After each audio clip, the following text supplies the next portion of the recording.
ಹಿರಿಯರಿಗೆ ಮಿತ್ರರಿಗೆ ಶುಭಾಶಯಗಳು. ವಿಶೇಷವಾಗಿ ವಿಜಯಪುರ ವೃಕ್ಷೋತ್ಥಾನ ಹೆರಿಟೇಜ್ ರನ್ 6ನೇ ಆವೃತ್ತಿಯ ಎಲ್ಲ ಕಾರ್ಯಕ್ರಮಗಳಿಗೆ ಇದುವರೆಗೆ ತಾವು ನೀಡಿದಂಥ ಸಹಕಾರ ಸಹಯೋಗ ಬಹಳಷ್ಟು ವಿಜಯಪುರದ ವೃಕ್ಷೋತ್ಥಾನಕ್ಕೆ ಖ್ಯಾತಿಯನ್ನು ತಂದುಕೊಟ್ಟಿದೆ. ಇದರ ಮೂಲಕ ಸರ್ ಪ್ಲೀಸ್, ವಿಜಯಪುರ ಇವತ್ತು ವೃಕ್ಷೋತ್ಥಾನದ ಮೂಲಕ ಕೇವಲ ವಿಜಯಪುರ ಅಲ್ಲ, ರಾಜ್ಯ ದಾಟಿ ಇವತ್ತು ಭಾರತದಲ್ಲಿನೇ ಒಂದು ವಿಶೇಷವಾದಂಥ ಸ್ಥಾನ ಈ ಒಂದು ಸ್ಪರ್ಧೆ ಪಡೀತಾ ಇದೆ. ಏಕೆಂತಂದರೆ ಟೈರ್ 3 ಸಿಟಿ ವಿಜಯಪುರದಂತಹ ಒಂದು ನಗರದಲ್ಲಿ ಈಗೇನು ಕ್ಯಾಪಿಟಲ್ ಸಿಟೀಸ್ ಅಂತೀವಿ, ಡೆಲ್ಲಿ, ಬೆಂಗಳೂರು, ಮುಂಬೈ, ಚೆನ್ನೈ, ಹೈದರಾಬಾದ್, ಕಲ್ಕತ್ತಾದಂಥ ಸಿಟಿಗಳನ್ನು ಹೊರತುಪಡಿಸಿ ಟೈರ್ 2 ಸಿಟಿ ಆದಂತಹ ಮೈಸೂರು, ಹುಬ್ಬಳ್ಳಿ, ಧಾರವಾಡ, ಬೆಳಗಾವಿ ಅಥವಾ ಪುಣೆದಂತಹ ಟೈರ್ 2 ಸಿಟಿಗಳನ್ನು ಹೊರತುಪಡಿಸಿ ಟೈರ್ 3 ಅಂತಹ ಸಿಟಿಯಲ್ಲಿ ವಿಜಯಪುರದಲ್ಲಿ ಇವತ್ತು 20,000ಕ್ಕಿಂತಲೂ ಹೆಚ್ಚು ಜನ ಒಂದು ಉದ್ದೇಶಕ್ಕೋಸ್ಕರ, ಒಂದು ಕಾಸ್ಗೋಸ್ಕರ ತಾವು ಸ್ವಯಂ ಪ್ರೇರಣೆಯಿಂದ ಭಾಗವಹಿಸಿ ಇವತ್ತು ರಿಜಿಸ್ಟರ್ ಮಾಡಿಸಿಕೊಂಡಿರ್ತಕ್ಕಂಥದ್ದು ಬಹುತೇಕ ವಿಜಯಪುರ ಜಿಲ್ಲೆಯ ಮತ್ತು ನಮ್ಮ ದೇಶದ ಇತಿಹಾಸದಲ್ಲಿ ಒಂದು ಓಟಕ್ಕಾಗಿ ದಾಖಲೆ ಪ್ರಮಾಣದಲ್ಲಿ ಇವತ್ತು ಭಾಗವಹಿಸಿದ್ದಾರೆ. ಇದು ಒಂದು ಇತಿಹಾಸ ಆಗಿದೆ, ಇದೊಂದು ದಾಖಲೆ ಆಗಿದೆ ಅಂತ ಈ ಸಂದರ್ಭದಲ್ಲಿ ನಾನು ಈ ಒಂದು ಸಂತಸವನ್ನು ಹಂಚಿಕೊಳ್ಳಲಿಕ್ಕೆ ಇಷ್ಟಪಡ್ತೀನಿ. ಇಲ್ಲಿ ನಮ್ಮ ಮುಖ್ಯ ಉದ್ದೇಶ ವಿಜಯಪುರ ದೆಹಲಿಯ ನಂತರ, ರಾಷ್ಟ್ರದ ರಾಜಧಾನಿ ದೆಹಲಿಯ ನಂತರ ಅತಿ ಹೆಚ್ಚು ಸ್ಮಾರಕಗಳನ್ನು ಹೊಂದಿರತಕ್ಕಂಥ ವಿಜಯಪುರ ಮಹಾನಗರ. ವಿಜಯಪುರ ನಗರದಲ್ಲಿರ್ತಕ್ಕಂಥ ಸ್ಮಾರಕಗಳನ್ನು ನಾವು ಹೆಚ್ಚು ಜನರಿಗೆ ಪರಿಚಯಿಸೋದು, ಈ ಸ್ಮಾರಕಗಳತ್ತ ಜನರನ್ನು ಆಕರ್ಷಣೆ ಮಾಡ್ತಕ್ಕಂಥದ್ದು. ಇದರ ಮೂಲಕ ಇಲ್ಲಿ ಟೂರಿಸಂ ಬೆಳವಣಿಗೆ ಆಗಬೇಕು, ಇಲ್ಲಿನ ಜನರಿಗೆ ಉದ್ಯೋಗ ಸಿಗಬೇಕು, ಇಲ್ಲಿನ ಟಾಂಗಾವಾಲಾಗೆ, ಇಲ್ಲಿನ ರಿಕ್ಷಾವಾಲಾಗೆ, ಇಲ್ಲಿನ ಸೈಕಲ್ ರಿಕ್ಷಾದವರಿಗೆ, ಇಲ್ಲಿನ ಸಾಮಾನ್ಯ ಹೋಟೆಲ್ಗಳಿಗೆ ಹಿಡ್ಕೊಂಡು ದೊಡ್ಡ ಹೋಟೆಲ್ಗಳವರೆಗೆ ಎಲ್ಲ ಉದ್ಯಮೆದಾರರಿಗೆ ಇಲ್ಲಿ ಅವಕಾಶ ಸಿಗಬೇಕಾದ್ರೆ ಬಿಜಾಪುರ ಟೂರಿಸಂ ಒಳ್ಳೆ ಸ್ಪಾಟ್ ಇದೆ. ಇದು ಹೆಚ್ಚು ಜನರಿಗೆ ಹೊರಗಡೆ ನಮಗೆ ಗೊತ್ತಾಗ್ತಾ ಇಲ್ಲ. ನಾವು ಬೇರೆ ಎಲ್ಲೆಲ್ಲೂ ಹೋಗ್ತೀವಿ, ಬಿಜಾಪುರದತ್ತ ಜನರನ್ನು ಆಕರ್ಷಣೆ ಮಾಡಬೇಕು, ಬಿಜಾಪುರದ ಹೆರಿಟೇಜನ್ನು ನಾವು ರಕ್ಷಣೆ ಮಾಡಬೇಕು ಮತ್ತು ಅದನ್ನು ಮುಂದಿನ ಜನಕ್ಕೆ ತಿಳುವಳಿಕೆ ಕೊಡಬೇಕು ಅಂತಕ್ಕಂಥ ಒಂದು ಉದ್ದೇಶ. ಎರಡನೇದಾಗಿ ತಮಗೆಲ್ಲ ಗೊತ್ತಿದೆ, ಅದ್ರ ಬಗ್ಗೆ ಹೆಚ್ಚು ರಿಪೀಟ್ ಮಾಡ್ತಕ್ಕಂಥ ಅಗತ್ಯ ಇಲ್ಲ. ವಿಜಯಪುರದ ಅರಣ್ಯ ಪ್ರದೇಶ 0.17 ಮಾತ್ರ. ಕಳೆದ 100 ವರ್ಷಗಳ ಬ್ರಿಟಿಷರ ಕಾಲದ ರೈನ್ಫಾಲ್ ಡಾಟಾ ನೋಡಿದರೆ ಇಡೀ ಭಾರತದ ಅತ್ಯಂತ ಕಡಿಮೆ ಮಳೆ ಬೀಳ್ತಕ್ಕಂಥ 2 ಜಿಲ್ಲೆಗಳಲ್ಲಿ ಬಿಜಾಪುರ, ಒಂದು ರಾಜಸ್ಥಾನದ ಜೈಸಲ್ಮೇರ್, ಎರಡನೇದು ಕರ್ನಾಟಕದ ಬಿಜಾಪುರ, 2 ಜಿಲ್ಲೆಗಳು.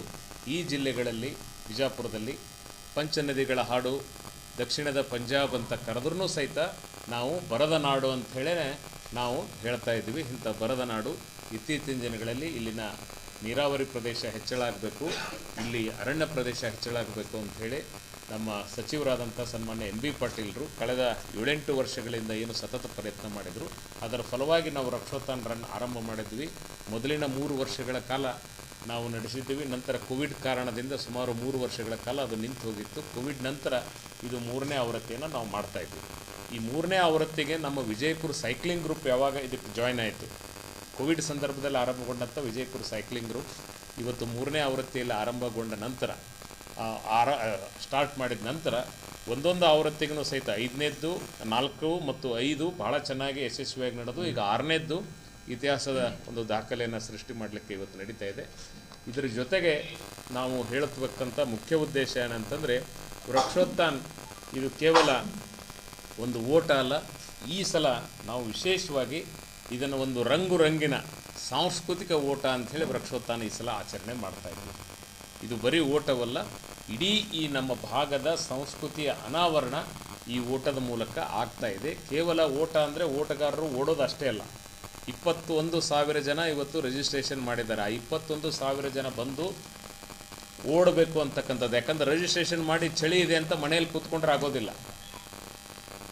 ಆ ಚಳಿಯನ್ನು ಬಿಟ್ಟು, ಈ ಮೈ ಚಳಿಯನ್ನು ಬಿಟ್ಟು ನಶಿಕ್ನಲ್ಲಿ ಎದ್ದು 6 ಗಂಟೆ ಒಳಗೆ ಇವರು ಅಂಬೇಡ್ಕರ್ ಸ್ಟೇಡಿಯಮಲ್ಲಿ ಬಂದು ಓಡಿದರೆ ಇವರು ಓಡಬೇಕು, ಜೊತೆಗೆ ಈ ಸಾಂಸ್ಕೃತಿಕ ವಾತಾವರಣನ ಅನುಭವಿಸಬೇಕು. ಇದ್ರ ಜೊತೆಗೆ ಬಿಜಾಪುರ ಜನರಿಗೆ ಮತ್ತು ಸುತ್ತಮುತ್ತಲು ನಾನು ವಿನಂತಿ ಮಾಡ್ಕೊಳ್ಳೋದೇನೆಂದರೆ, ಇದು ಕೇವಲ ಓಟವಲ್ಲ, ಓಟಗಾರದ ಒಂದು ಹಬ್ಬ ಆದರೆ, ಓಟವನ್ನು ನೋಡೋದೇ ಒಂದು ಹಬ್ಬ ಆದರೆ, ಇದ್ರ ಜೊತೆಗೆ ನಾವೇನು ಕಲ್ಚರಲ್ ಆ್ಯಕ್ಟಿವಿಟೀಸನ್ನು ಮಾಡ್ತಾ ಇದ್ದೀವಿ, ಬಿಜಾಪುರ ಜನ ಸ್ವಯಂ ಪ್ರೇರಿತರಾಗಿ ತಾವೇ ಮುಂದೆ ಬಂದು ಕಲ್ಚರಲ್ ಆ್ಯಕ್ಟಿವಿಟೀಸನ್ನು ಇಲ್ಲಿ ಮಾಡ್ತಾ ಇದ್ದಾರೆ. ಇದು ಭಾಳ ಅದ್ಭುತವಾದಂಥ ಕಲ್ಚರಲ್ ಫೆಸ್ಟಿವಲ್ಲು ಇದು ಆಗ್ತಾ ಇದೆ. ಆ ಸಾಂಸ್ಕೃತಿಕ ಅನಾವರಣವನ್ನು ತಾವೆಲ್ಲ ಕಣ್ತುಂಬಿಸ್ಕೊಳ್ಬೇಕು ಅಂತಕ್ಕಂಥದ್ದು ನಮ್ಮದು ವಿನಂತಿಯಾಗಿದೆ.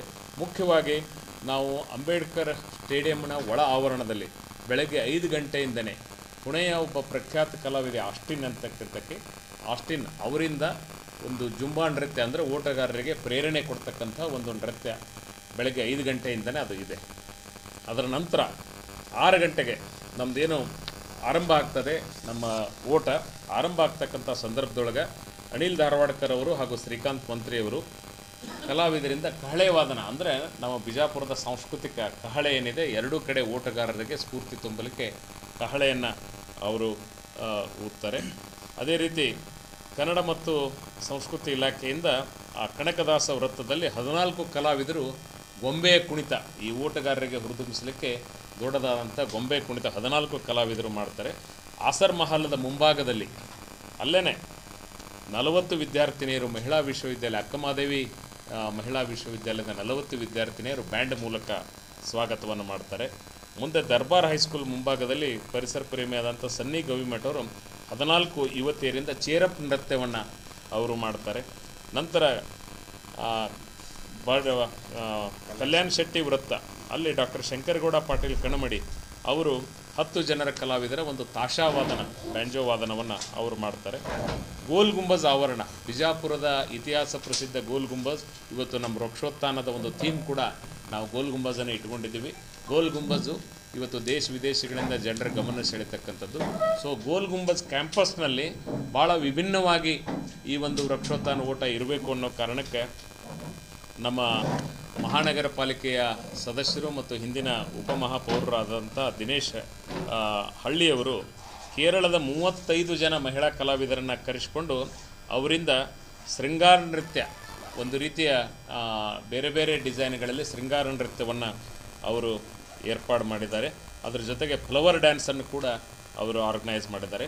ಅದೇ ರೀತಿ ನಮ್ಮ ಉತ್ತರ ಕರ್ನಾಟಕದ ಇನ್ನೊಂದು ಪ್ರಸಿದ್ಧ ಕುಣಿತ ಮೈಲಾರಲಿಂಗೇಶ್ವರ ಗೊರವ ಕುಣಿತ ಅಂಥೇಳಿ ಭಾಳ ಪ್ರಸಿದ್ಧಿಯಾದಂಥದ್ದು, ಅದನ್ನು ಕೂಡ ಗೋಲ್ ಗುಂಬಜ್ ಆವರಣದಲ್ಲಿ ಇವತ್ತು ಮಾಡ್ತಾ ಇದ್ದಾರೆ. ಅದರ ನಂತರ ವಾಪಸ್ ಯೂಟರ್ನ್ ಆಗಿ ಅದು ಬರ್ತದೆ. ಬಸವೇಶ್ವರ ವೃತ್ತದಲ್ಲಿ ಸ್ಫೂರ್ತಿ ಫೌಂಡೇಶನ್ ಅರುಣ್ ಹುಂಡೇಕರ್ ಅವರು ಉದ್ಯಮಿ, ಅವರ ತಂಡದಿಂದ ಒಂದು ಖಾನಾಪುರ್ ಎಸ್ಗೆ ಅಲ್ಲಿನ ಒಂದು ಹೆಬ್ಬಾಳಂಬ ಗೊಂಬೆ ಕುಣಿತ ಅಂಥೇಳಿ ದೊಡ್ಡ ತಂಡವನ್ನು ಅವರು ಏರ್ಪಾಡು ಮಾಡಿದ್ದಾರೆ.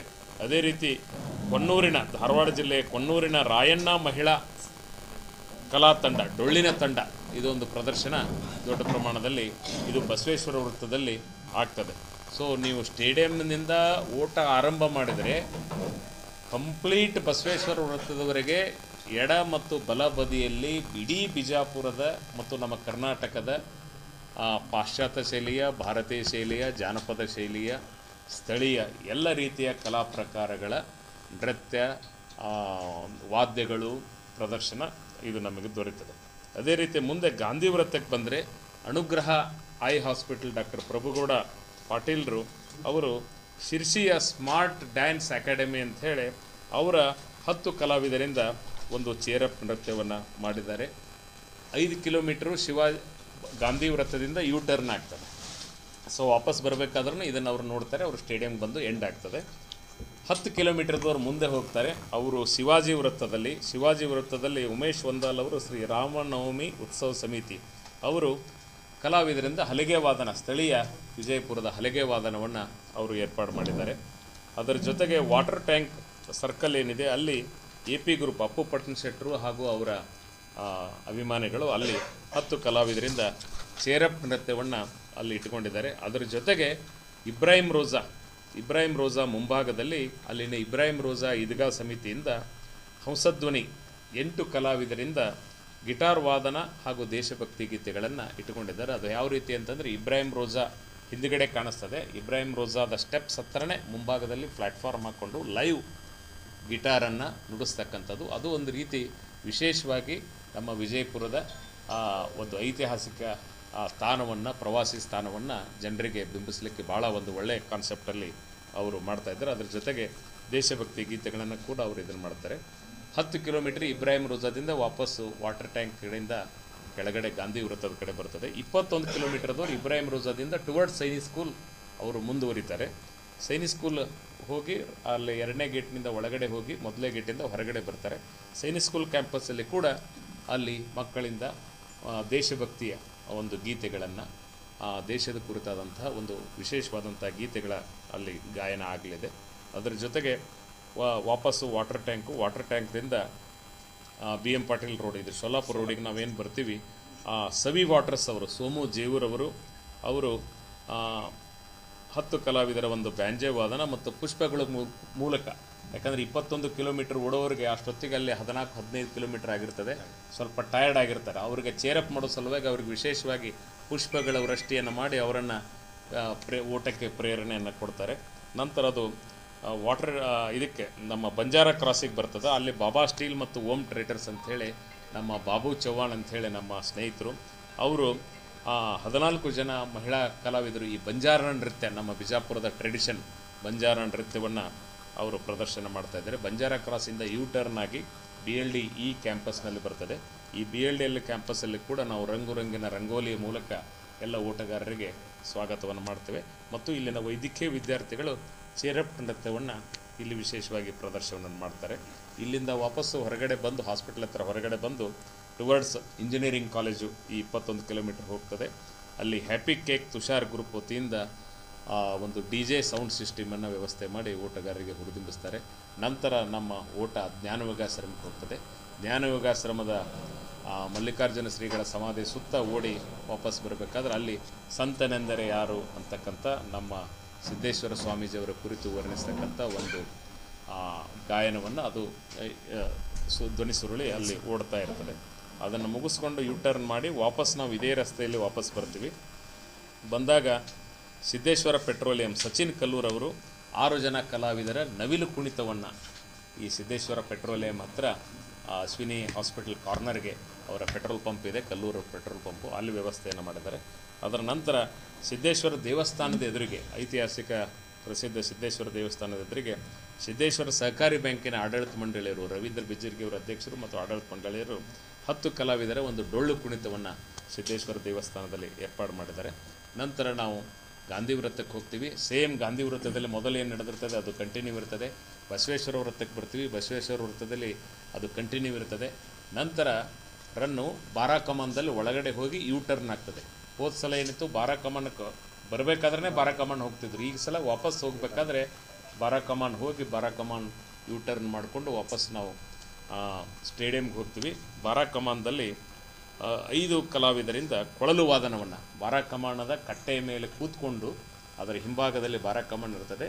ಅಲ್ಲಿ ಕನ್ನಡ ಮತ್ತು ಸಂಸ್ಕೃತಿ ಇಲಾಖೆಯವರು ಪ್ರಾಯೋಜನ ಮಾಡಿದ್ದಾರೆ. 5 ಕಲಾವಿದರು ಕೊಳಲು ವಾದನವನ್ನು, ಬೆಳಗಿನ ನಿನಾದವನ್ನು ಅವರು ಮಾಡ್ತಾರೆ. ನಂತರ ಸ್ಟೇಡಿಯಂನಲ್ಲಿ ನಾವೇನು ಮಾಡ್ತಾಯಿದ್ದೀವಿ ಅಂತಂದರೆ, ಈ 20,000 ಓಟಗಾರರು ಸಹಿತ ಸುಮಾರು ಅರೌಂಡ್ 8:30, 8:45 ಅನ್ನೋಷ್ಟೊತ್ತಿಗೆ ಎಲ್ಲರೂ ವಾಪಸ್ ಬಂದಿರ್ತಾರೆ. 21 ಕಿಲೋಮೀಟ್ರ್ ಓಡುವಂಥವರು, ಆಮೇಲೆ 10 ಕಿಲೋಮೀಟ್ರ್ದವರು, 5 ಕಿಲೋಮೀಟ್ರ್ದವರು, ಸ್ಪೀಡ್ ಇದ್ದವರು 1.5 ಗಂಟೆ ಒಳಗೆ ಮೊದಲೇ ಬಂದಿರ್ತಾರೆ. On an average maximum 3 hours, ಅಂದರೆ 9 ಗಂಟೆ ಒಳಗೆ ನಾವೆಲ್ಲರೂ ಅಲ್ಲಿಗೆ ಬರಬೇಕಾಗ್ತದೆ. So 3 hours maximum time limit ಇದೆ. ಸೊ 3 ಅವರ್ಸ್ನ ಒಳಗಡೆ ಬಂದಾಗ ನಾವು ಉಳಿದಂಥ ಎಲ್ಲ ಕಲಾವಿದರು ಏನು ಇಡೀ ರಸ್ತೆ ಉದ್ದಕ್ಕೆ ಮಾಡಿರ್ತಾರೆ, ಇವರೆಲ್ಲ ಕಲಾವಿದರು ಸ್ಟೇಡಿಯಂಗೆ ಬರ್ತಾರೆ. ಸೊ ಇಡೀ ಸ್ಟೇಡಿಯಂನಲ್ಲಿ ಈ ಒಂದು ಸಾಂಸ್ಕೃತಿಕ ವೈಭವದ ಒಂದು ಬಹುದೊಡ್ಡ ಪ್ರದರ್ಶನ ಆಗಿದೆ. ಅದಕ್ಕೆ ನಾನು ತಮ್ಮ ಸಹಯೋಗ ಸಹಕಾರ ಬೇಕು ಅಂತೇಳಿ ಕೇಳ್ತಾನೆ. ಇಂಥ ಒಂದು ಅದ್ಭುತ ಕಾರ್ಯಕ್ರಮವನ್ನು ವೀಕ್ಷಣೆ ಮಾಡಲಿಕ್ಕೆ ಎಷ್ಟು ಜನ ಪಾರ್ಟಿಸಿಪೇಟು ಓಡ್ತಾರೆ, ಓಡುವವರಿಗೆ ಚಪ್ಪಾಳೆ ಮುಖ್ಯ. ಯಾಕಂದರೆ ಯಾರೇ ಒಬ್ಬ ಕಲಾವಿದನಿಗೆ ನಾವು ಸ್ಟೇಡಿಯಂನಲ್ಲಿ ಒಬ್ಬ ಆಟಗಾರನಿಗೆ ನಾವು ಎಷ್ಟು ಜೋರಾಗಿ ಅವರಿಗೆ ನಾವು ಪ್ರೇರಣೆ ಕೊಡ್ತೀವಿ, ಆ ಪ್ರೇರಣೆ ಅವರಲ್ಲಿ ಸ್ಫೂರ್ತಿ ಬರ್ತದೆ. ಇವತ್ತು ಬಿಜಾಪುರದಲ್ಲಿ ಆ ಕಲ್ಚರ್ ಇದೆ. ಈಗೇನು ನಾನು ಇದುವರೆಗೂ ಹೇಳಿದ್ನಿ, ಇದನ್ನು ಎಲ್ಲವನ್ನೂ ಸಹಿತ ಸ್ಥಳೀಯರು ಸ್ವಯಂ ಪ್ರೇರಣೆಯಿಂದ ಈ ಓಟಗಾರರಿಗೆ ಪ್ರೇರಣೆ ಕೊಡಲಿಕ್ಕೆ ಮಾಡಿದ್ದಾರೆ. ಇಂಥ ಒಂದು ಕಲ್ಚರ್ ಬಿಜಾಪುರದಲ್ಲಿ ಇರಲಿಲ್ಲ. ಈ ಕಲ್ಚರ್ ಇವತ್ತು ಡೆವಲಪ್ ಆಗಿದೆ. ಇದನ್ನು ನಾವು ಸ್ವಾಗತ ಮಾಡ್ತೀವಿ. ಇದಕ್ಕೆ ಜನರ ಸಹಭಾಗಿತ್ವಕ್ಕೆ ಅಭಿನಂದನೆ ಸಲ್ಲಿಸ್ತೀವಿ. ಇದು ಬಾಂಬೆದಲ್ಲಿ ಮಾತ್ರ ಇತ್ತು. ಬೆಂಗಳೂರಿನಲ್ಲಿ ಓಡಬೇಕಾದ್ರೆ ಇವತ್ತು ಯಾರೂ ನಮಗೆ ಬಂದು ಚಪ್ಪಾಳೆ ಹೊಡಿತಕ್ಕಂಥದ್ದು ಈಗೇನು ನಾವು ಹೇಳಿದ್ವಿ ಇಂಥದ್ದು ಯಾವುದೂ ಸಹಿತ ಬೆಂಗಳೂರಿನಲ್ಲಿ ಇರೋದಿಲ್ಲ. ದೊಡ್ಡ ದೊಡ್ಡ ಕಂಪ್ನಿಯವ್ರು ಮಾಡ್ತಾರೆ, ವಿಪ್ರೋದಂಥವ್ರು ಮಾಡ್ತಾರೆ, ಇನ್ಫೋಸಿಸ್ದವ್ರು ಮಾಡ್ತಾರೆ, TCSನವ್ರು ಮಾಡ್ತಾರೆ, ಇದು ಯಾವುದೂ ಇರೋದಿಲ್ಲ.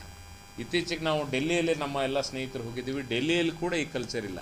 ಭಾಳಾದ್ರೆ ಕಾಲೇಜ್ ಹುಡುಗರು ಮಕ್ಕಳು ಬಂದು ನಮಗೆ ಪ್ರೇರೇಪಣೆ ಕೊಡ್ತಾಯಿದ್ರು.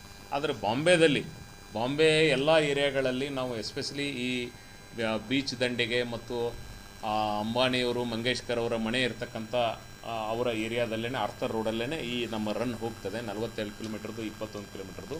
ಇಡೀ ಬಾಂಬೆ ಎಲ್ಲ ಅಪಾರ್ಟ್ಮೆಂಟಿನ ಜನ ರಸ್ತೆಗೆ ಬಂದು ಕುಣಿದು ಕುಪ್ಪಳಿಸಿ ಜನರಿಗೆ ಪ್ರೇರಣೆ ಕೊಡ್ತಿರ್ತಾರೆ, ಪೆಪ್ಪರ್ಮೆಂಟ್ ಕೊಡ್ತಾರೆ, ನೀರು ಕೊಡ್ತಾರೆ, ಜ್ಯೂಸ್ ಕೊಡ್ತಾರೆ, ಎಲ್ಲವನ್ನೂ ಸಹಿತ ಬಂದಿರ್ತಾರೆ. ಮತ್ತು ತಾವೇ ಬ್ಯಾಂಡ್ ಹಚ್ಚಿ ಬಾರಿಸ್ತಿರ್ತಾರೆ.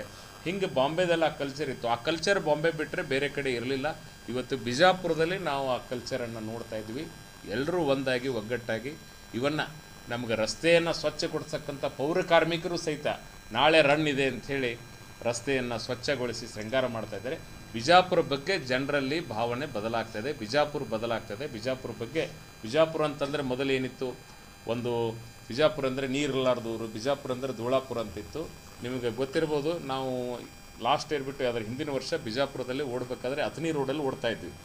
ನಮ್ಮ ಬೆಳಗಾವಿ ಸ್ನೇಹಿತರು, ಏನು ರೀ ಬಿಜಾಪುರ ಎಷ್ಟು ಚೆನ್ನಾಗಿದೆ, ನಾವು ಇಲ್ಲೇ ಬೇಕಾದ್ರೆ ಒಂದು ಸೈಟ್ ತೊಗೊಂಡ್ಬಿಡ್ತೀವಿ ಕೊಡಿಸ್ಬಿಟ್ರಿ ಅಂತಂದರು. ಅವತ್ತು ಇಲ್ಲಿ ಸ್ಟೇ ಇದ್ರು ಅವರು. ನೆಕ್ಸ್ಟ್ ಡೇ ನಾನು ಶೋಲಾಪುರ ರೋಡಿಗೆ, ಇದು ಬರಟಿಗೆ ರೋಡಿಗೆ ಸಿದ್ದೇಶ್ವರ ಸ್ವಾಮಿಗಳು ವಾಕ್ ಮಾಡ್ತಕ್ಕಂಥ ರಸ್ತೆಗೆ ಕರ್ಕೊಂಡು ಹೋದೆ. ಅದನ್ನು ನೋಡಿ ಅವ್ರು ಎಮೋಷ್ನಲಿ ಅಟ್ಯಾಚ್ಮೆಂಟ್ ಆಗಿ ನಮ್ಗೆ ಇಲ್ಲೇ ಸೈಟ್ ಬೇಕು ಅಂತ 10 ಜನ ಸ್ನೇಹಿತರು ಒಂದೇ ಕಡೆ ಬರಟಿಗೆ ರೋಡಿಗೆ ಸೈಟ್ ಬುಕ್ ಮಾಡಿದರು. ಬಿಜಾಪುರದವರು ಬೆಳಗಾವಿಗೆ ಹೋಗಿ ಬೆಂಗಳೂರಿಗೆ ಹೋಗಿ ಸೈಟ್ ಬುಕ್ ಮಾಡಿ ಅಲ್ಲೇ ನೆಲೆಸ್ಬೇಕಂದವರು ಈಗ ಕಾಲ ಉಲ್ಟಾ ಆಗ್ತಾಯಿದೆ. ಜನ ಬಿಜಾಪುರ ಕಡೆ ಬರ್ತಾ ಇದ್ದಾರೆ. ಇಂತಹ ಒಂದು ಫೆಸ್ಟಿವಲ್ ಇದು. This is A sports and cultural festival. ಜೊತೆಗೆ ಒಂದು ಒಳ್ಳೆಯ ಕಾಜು, ಒಂದು ಪರಿಸರ ರಕ್ಷಣೆ, ಪರಿಸರ ಬೆಳಿಬೇಕು, ಜೊತೆಗೆ ನಮ್ಮ ಬಿಜಾಪುರದ ಹೆರಿಟೇಜ್ ಉಳಿಬೇಕು. ಇದನ್ನು ಹೆಚ್ಚು ಜನ ಪ್ರವಾಸಿಗರು ಬರಬೇಕಂತಕ್ಕಂಥ ದೃಷ್ಟಿಯೊಳಗೆ ಈ ಒಂದು ರನ್ನನ್ನು ಆಯೋಜನೆ ಮಾಡ್ತಾಯಿದ್ದೇವೆ. ಈ ವರ್ಷ ಭಾಳ ದೊಡ್ಡ ಪ್ರಮಾಣದಲ್ಲಿದೆ. ಅದಕ್ಕೆ ಹೆಚ್ಚು ಜನ ಬಿಜಾಪುರದ ನಾಗರಿಕರು ಮನೆಯಲ್ಲಿ ಕೂಡಲಾರ್ದೇ 21 ಕಿಲೋಮೀಟರು ರಸ್ತೆಯನ್ನು ನಾನು ಹೇಳಿದೆ, ಎಡ ಮತ್ತು ಬಲ ಬದಿಯಲ್ಲಿ ನಿಂತು ಈ ಓಟಗಾರರಿಗೆ ಪ್ರೇರಣೆ ತುಂಬಬೇಕು. ಜೊತೆಗೆ ಇದನ್ನು ಯಾರು ನೋಡ್ತಾರೆ, ಓಟವನ್ನು ಓಡೋರು ನೋಡಿದರೆ ನೆಕ್ಸ್ಟ್ ಇಯರ್ ಅವರು ಪಾರ್ಟಿಸಿಪೇಟ್ ಮಾಡ್ತಾರೆ. ಯಾಕಂದರೆ ಓಡುವಂಥದ್ದು ಭಾಳ ಇಂಪಾರ್ಟೆಂಟ್ ಇದೆ. ಸ್ಪೋರ್ಟ್ಸ್ ಇವತ್ತು ನೋಡ್ತೀವಿ ಬಿಜಾಪುರದ ಇವತ್ತಿನ ಇಷ್ಟು ಜನಸಂಖ್ಯೆಯಲ್ಲಿ ನಾವು ನೋಡ್ತೀವಿ ಎಷ್ಟು ಜನ ಅಂತಂದರೆ, ಬೆಳಗಿನ ಟೈಮ್ ನಾವು ತೆಗೆದ್ರೆ ಬೆಳಗಿನ ನಾವು 6 to 8 hours ನೋಡಿದರೆ ಹೆಚ್ಚು ಜನ ನಿವೃತ್ತ ನೌಕರರು ವಾಕಿಂಗ್ ಮಾಡ್ತಿರ್ತಾರೆ. ಯುವಕರು ಯಾರೂ ಹೆಚ್ಚು ಜನ ಬರೋದಿಲ್ಲ. ಕೆಲವು ಜನ ಒಂದಿಷ್ಟು ಜಿಮ್ಗಳಿಗೆ ಬರ್ತಾರೆ, ಕೆಲವು ಜನ ಗ್ರೌಂಡ್ಗಳಿಗೆ ಬರ್ತಾರೆ. ಉಳಿದಂಥವರು ಮಧ್ಯರಾತ್ರಿವರೆಗೂ ಬೇರೆ ಬೇರೆ ಕಡೆ ಇರ್ತಾರೆ. ಮಾವ, ತಂಬಾಕು, ಗುಟ್ಕಾ, ನಶಾದಲ್ಲಿ ಮುಳುಗಿದ್ದಾರೆ. ಅವರು ಅದರಿಂದ ಹೊರಗಡೆ ಬರಬೇಕು. ಹೊರಗಡೆ ಬರಬೇಕಾದ್ರೆ ನಮ್ಮ ಬೆಳಗ್ಗೆ ಎದ್ದು ನಾವು ಬಿಜಾಪುರ ನೋಡಿದರೆ ನೂರಾರು ಜನ ಎಲ್ಲ ರಸ್ತೆಯಲ್ಲಿ ಓಡ್ತಾ ಇರಬೇಕು, ವಾಕಿಂಗ್ ಮಾಡ್ತಾ ಇರಬೇಕು, ಸೈಕ್ಲಿಂಗ್ ಮಾಡ್ತಾ ಇರಬೇಕು, ಅಥವಾ ಬೇರೆ ಯಾವುದೋ ಎಕ್ಸಸೈಸ್, ಊಟನೇ ಅಂತಲ್ಲ, ಎನಿ ಎಕ್ಸಸೈಸ್ ಫಾರ್ಮ್ಯಾಟ್ನೊಳಗೆ ಅವರು ಕೆಲಸ ಮಾಡ್ತಿದ್ರೆ, ಬೆವರು ಸುರಿಸಿದ್ರೆ ಅವರ ಆರೋಗ್ಯ ಗಟ್ಟಿಯಾಗಿರ್ತದೆ. ನಮ್ಮ ವಿನಂತಿ ಏನಂತಂದರೆ ಇದರ ಮೂಲಕ ಜನ ಹೆಚ್ಚು ಯುವಕರು ಹೊರಗಡೆ ಬರಬೇಕು. ವಾಕಿಂಗ್ ಅಂದರೆ ಬರೀ ನಿವೃತ್ತ ನೌಕರರಿಗಾಗಿದೆ, ಯಾರೂ ಯುವಕರು ಹೊರಗಡೆ ಬರ್ತಾ ಇಲ್ಲ. ಎಲ್ಲರೂ ಚಟಗಳಲ್ಲಿ ಮುಳುಗಿದ್ದಾರೆ. ಅವರು ಹೊರಗಡೆ ಬರಬೇಕು. ಈ ಓಟ ಒಂದು ಪ್ರೇರಣೆ. ಅದಕ್ಕಾಗಿಯೇ ನಮ್ಮ ಸಚಿವ MB ಪಾಟೀಲ್ರು ವಿಶೇಷ ಆಸಕ್ತಿ ವಿಷಯ ಮೊನ್ನೆ ಮೀಟಿಂಗಲ್ಲಿ ಹೇಳಿದರು, ನೀವು ಮಕ್ಕಳಿಗಾಗಿ ಊಟ ಮಾಡಿರಿ ಅಂತೇಳಿ. ನಾವು 5ನೇ ತಾರೀಕು pre event 5th Friday morning ಮಕ್ಕಳಿಗಾಗಿ ಊಟ ಇಟ್ಕೊಂಡಿದ್ದೀವಿ. ಮಕ್ಕಳಿಗಾಗಿ ಒಳ್ಳೆ ಪ್ರೈಸನ್ನು ಕೂಡ ಇಟ್ಟಿದ್ದೀವಿ. ಫಸ್ಟ್ ಪ್ರೈಸೇ 10,000. ಯಾಕಂದರೆ ಮಕ್ಕಳಿಗೊಂದು ಪ್ರೇರಣೆ ಬರಬೇಕು ಅಂತ. ಈಗ ನಾನು ಕೇಳ್ತಾ ಇದ್ದೀನಿ, ಬಿಜಾಪುರದ ಎಲ್ಲ ಶಾಲೆಗಳಲ್ಲಿ ಮಕ್ಕಳು ಈಗಾಗಲೇ ಶೂಗಳನ್ನು ಹಾಕ್ಕೊಂಡು ಓಟದ ಪ್ರಾಕ್ಟೀಸನ್ನು ಆರಂಭ ಮಾಡಿದ್ದಾರೆ. ಇದು ಮುಂದುವರೆದರೆ ಆ ಮಕ್ಕಳು ಒಳ್ಳೆಯ ಸ್ಪೋರ್ಟ್ಸ್ಮ್ಯಾನ್ ಆಗಿ ಬೆಳೀತಾರೆ. ಅದರ ಜೊತೆಗೆ ಭಾಳ ಮುಖ್ಯವಾಗಿ ಈ ಸಲ ನಾವು ಪ್ರೀ ಇವೆಂಟ್ ಹಿಂದಿನ ದಿನ 6ನೇ ತಾರೀಕು ಇಡೀ ದಿನ ಬೆಳಗ್ಗೆ 10ರಿಂದ ಸಂಜೆ 6ರವರೆಗೆ 4 ಗೋಷ್ಠಿಗಳನ್ನು ನಾವು ಮಾಡಿದ್ದೀವಿ. 4 ವಿಶೇಷವಾದಂಥ ಗೋಷ್ಠಿಗಳಿದ್ದಾವೆ. ಅದು ಆಗಲೇ ತಮಗೆ ಮಾಧ್ಯಮಕ್ಕೆ ನಾವು ತಿಳಿಸಿದ್ದೀವಿ.